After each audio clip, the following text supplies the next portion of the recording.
All right, this is our second review where we are just working on picking the method that might work.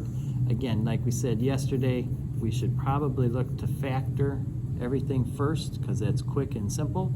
Not everything is factorable, but if it is, that's probably what we want to do.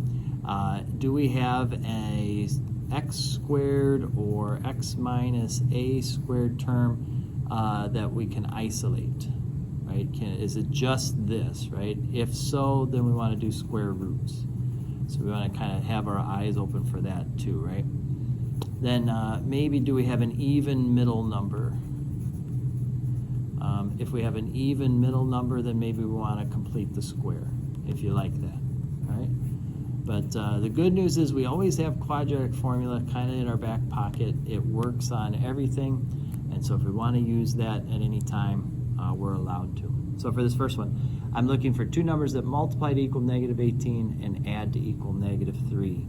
And eventually I'll come up with negative 6 and positive 3. Negative 6 times 3 is negative 18. Negative 6 plus 3 is negative 3. So that means x equals 6 or negative 3. That's our answer. Over on 2. Let's see how it's equal to 13. I don't really like that, so I'm going to subtract that 13, and we're going to write it as x squared plus 8x minus 20 equals 0. Now, do I know two numbers that multiply to equal negative 20 and add to equal 8? And I do. Positive 10 and negative 2. 10 times negative 2 is negative 20, check. 10 plus negative 2 is 8, check. So x equals negative 10 or positive 2. For number 3, see how you have an x squared, but you don't have any x's that go with it. So we can get that x squared by itself. If I add 4, 3x squared equals 147. Divide by 3, x squared equals 49. Take the square root. X equals positive or negative 7. So that's not too bad. Same thing on number 4. I could isolate this. I could add 36. X squared equals 36. Take the square root. X equals positive or negative 6. So both of those could be solved similarly if we wanted to. Number 5 has a square that's already this x minus 4. So I could just take the square root. I get x minus 4 equal positive or negative 5. I could add that 4, put that right in front. So x equals 4 plus or minus 5. And then let's go ahead and do that. 4 plus 5 is 9. 4 minus 5 is negative 1. We get 9 or negative 1 for that. For number 6, I'm looking for two numbers that multiply to equal negative 8 and add to equal negative 4. So negative 8 and 1, no. 4 and 2, no. And I'm out of options. So it has an even middle number, so if I'd want to, I could complete the square, get rid of the back number. All right.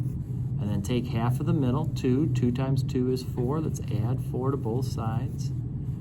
Factor that into x minus 2. X minus 2 or x minus 2 squared. This becomes 12. Take the square root. X minus 2 equals positive or negative square root of 12.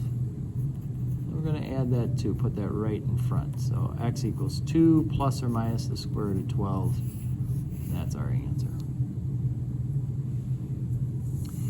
For number 7, if we subtract 10x, I get 4x squared minus 10x minus 5 equals 0. So my A is 4, B is negative 10, C is negative 5. Really not going to try any other method there. That seems to be the best one.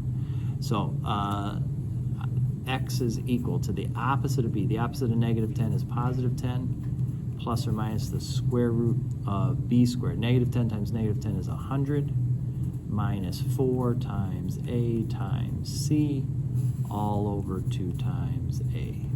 Okay. So x is equal to 10 plus or minus the square root of 100 minus 4 times negative 5. If we do that, we should get 180 over 2 times 4, which is 8. Now, square root of 180 does not work out to a nice number, so just leave it.